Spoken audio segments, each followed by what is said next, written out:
Nyimas Gandasari adalah sebutan untuk Mutmainah, murid Ki Kuwu Carbon. Sesungguhnya ia adalah putri Syekh Datuk Soleh dari Pasai. Selain terkenal sebagai wanita berilmu agama dan kesaktian yang tinggi, ia juga memiliki kecantikan yang tiada tara. Kecantikannya bahkan sempat menggegerkan seluruh wilayah Cirebon. Banyak Ki Gede yang melamarnya, tetapi dengan halus lamaran itu ditolak. Mbah Kuwu Carbon sedikit kebingungan menghadapi persoalan ini. Oleh karena itu, diundanglah Sunan Gunung Jati dan Sunan Kalijaga untuk membicarakan masalah itu. Anakku, Sunan Gunung Jati dan Sunan Kali, Rama harap kalian berdua dapat memberikan jalan keluar tentang persoalan Gandasari, kata Ki Kuwu Carbon. Ampun Kanjeng Rama, timpal Sunan Kalijaga. Dengan begitu, kita sekaligus bisa mengukur kesaktiannya dan mencarikan jodohnya yang seimbang. Semua sepakat dengan sayembara. Barang siapa yang sanggup mengalahkan Nyimas Gandasari, maka ia berhak menjadi jodohnya. Pemberitahuan pun segera disampaikan ke setiap pelosok negeri Cirebon. Bahkan Ki Gede yang tertarik untuk mengikuti sayembara itu. Banyak Ki Gede yang tertarik untuk mengikuti sayembara itu. Pada waktu yang telah ditentukan, sayembara pun dimulai. Yang pertama maju adalah Ki Gede Pekandangan. Dengan mudah Nyimas Gandasari mengalahkan penggede dari Indramayu itu. Begitupun penggede lainnya, termasuk Ki Dampu Awang. Nyimas Gandasari memang agak kewalahan ketika berhadapan dengan Ki Gede Bungko. Akan tetapi, dengan mengerahkan seluruh kesaktiannya, murid Ki Kuwu Carbon bisa mengalahkan juga. Syekh Magelung yang semula hanya menonton sayembara itu, tiba-tiba menjadi tertarik untuk mengikuti sayembara. Ia pun turun ke gelanggang setelah semua penggede dengan mudah dikalahkan Nyimas Gandasari. Lalu terjadilah perang tanding yang benar-benar seru dan lama. Keduanya menggerakkan ilmu kanuragan yang tingkat tinggi, sampai-sampai yang melihatnya hampir dibuat terbengong-bengong. Sunan Kalijaga yang menjadi penengah dalam sayembara itu merasa khawatir kalau kedua kesatria pilihan itu ada yang celaka. Oleh karena itu, dengan kesaktiannya, Sunan Kalijaga melibatkan diri dalam pertarungan tanpa diketahui keduanya. Mendadak Nyimas Gandasari terdesak.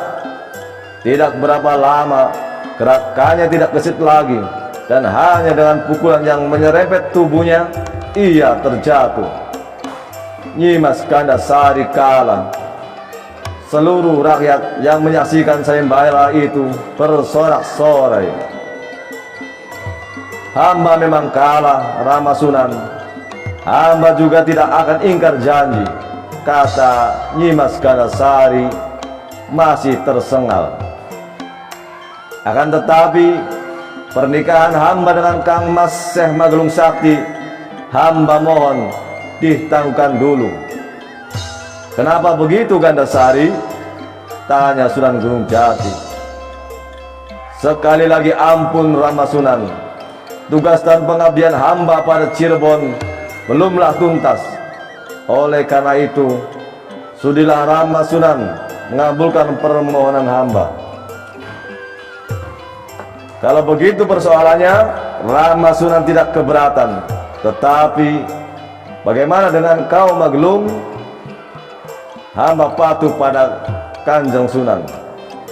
Oleh karena itu, hamba pun tidak keberatan, jawab Syekh Magelung.